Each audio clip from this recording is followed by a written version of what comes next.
পৰিছে এটা গুৰুত্বপূৰ্ণ খবৰ। এবাৰ হিমন্ত বিশ্ব শৰ্মা আৰু বিজেপিৰ ৰক্ষা নাই। বিজেপিৰ পতন বিচাৰি জমিয়ত উলেমাৰ হুমকীয়া দোৱা কৰা দেখিবলৈ পোৱা গৈছে। যিসকলে ভূমিকা দিছে সেই সকলোৰো ভূমি কাঢ়ি নিয়ক আল্লাহে। উচ্ছেদ চলোৱা অপশক্তি নিমাত যাওক বুলি কৈছে। মুছলমানৰ নামত অপপ্ৰচাৰ চলোৱাসকলক আল্লাহে ক্ষমা নকৰে। পুনৰবাৰ জনাই গৈছে এবাৰ হিমন্ত বিশ্ব শৰ্মা আৰু বিজেপিৰ ৰক্ষা নাই। বিজেপিৰ পতন বিচাৰি জমিয়ত উলেমাৰ হুমকীয়া দোৱা যিসকলে ভূমিকা দিছে সেই সকলোৰো ভূমি কাঢ়ি নিয়ক আল্লাহে। উচ্ছেদ চলোৱা অপশক্তি নিমাত যাওক। মুছলমানৰ নামত অপপ্ৰচাৰ চলোৱাসকলক আল্লাহে ক্ষমা নকৰে। জমিয়ত উলেমাৰ এই হিন্দৰ সভাত সুৎসাৰ মাদানীৰ দোৱা কৰা দেখিবলৈ পোৱা গৈছে। নমস্কাৰ, এই মুহূৰ্তত আহি পৰিছে বড়ো ভূমিৰ এটা গুৰুত্বপূৰ্ণ খবৰ। মুখ্যমন্ত্ৰীক চেলেঞ্জ দি হাগ্ৰামা মহিলাৰীৰ ঘোষণা। বড়ো ভূমিৰ চৰকাৰী মাটিত থকা সকলোৱে লাভ কৰিব ভূমিৰ পট্টা। বিটিচিত নচলে কোনো উচ্ছেদ। বড়ো, বঙালী, ৰাজবংশী, মুছলমান সকলোৱে পাব মাটিৰ অধিকাৰ। এই মন্তব্য কৰিছে বিপিয়া প্ৰধান হাগ্ৰামা মহিলাৰীয়ে।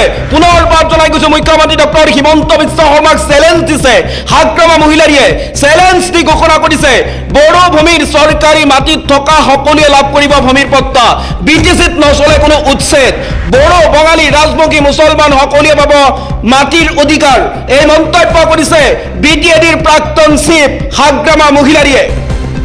এই মুহূৰ্তত আহি পৰিছে আন এটা গুৰুত্বপূৰ্ণ খবৰ। মিয়াখেদা শৃংখল চিতু বৰুৱা কেতিয়া যাব নকা খেদিবলৈ? উৰিয়াম ঘাটত মিয়াই সুৰক্ষা দি ৰাখিছিল খিলঞ্জীয়া লোকক। উৰিয়াম ঘাটলৈ কিয় যাব পৰা নাই শৃংখল চলিহা আৰু চিতু বৰুৱা? মিয়াসকল বাংলাদেশী নহয়, তেওঁলোক ভাৰতীয়। শৃংখল চলিহা আৰু চিতু বৰুৱাৰ বিৰুদ্ধে গৰজি উঠিল মুছলিম ছাত্ৰ সন্থাৰ আশ্বিক ৰব্বানী। উৰিয়াম ঘাটত নগাই অসমৰ খিলঞ্জীয়া লোকক ধমক দিছিল।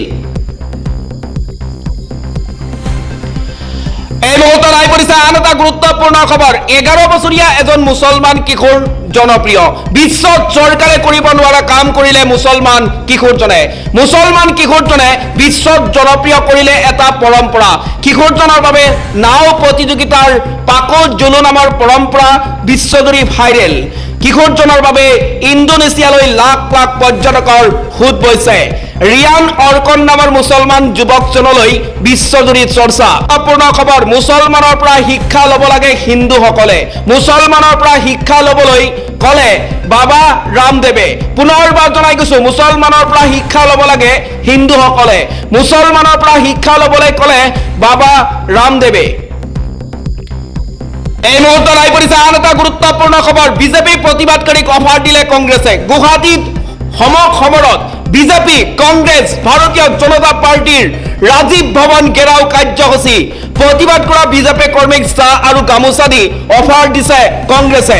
প্ৰধানমন্ত্ৰীৰ মাতৃক কৰা অশ্লীল মন্তব্যৰ বাবে কংগ্ৰেছ দলৰ বিৰুদ্ধে বিজেপিৰ তীব্ৰ প্ৰতিবাদ। এই মুহূৰ্তত আহি পৰিছে আন এটা গুৰুত্বপূৰ্ণ খবৰ। মিয়াই নহয়, অসমীয়া সংস্কৃতি খালে কৰিশ্মাই। গালি পাৰিব লাগে একাংশ শিল্পীক, পাৰিছে মিয়াক। অসমীয়া সংস্কৃতি বিকৃত কৰা কৰিশ্মা নাথৰ বিৰুদ্ধে এজাহাৰ দাখিল। বিষ্ণুপ্ৰসাদ ৰাভাৰ গীতক চূড়ান্তভাৱে অপমান কৰা কৰিশ্মা নাথৰ বিৰুদ্ধে জাঙুৰ খাই উঠিছে দল সংগঠন।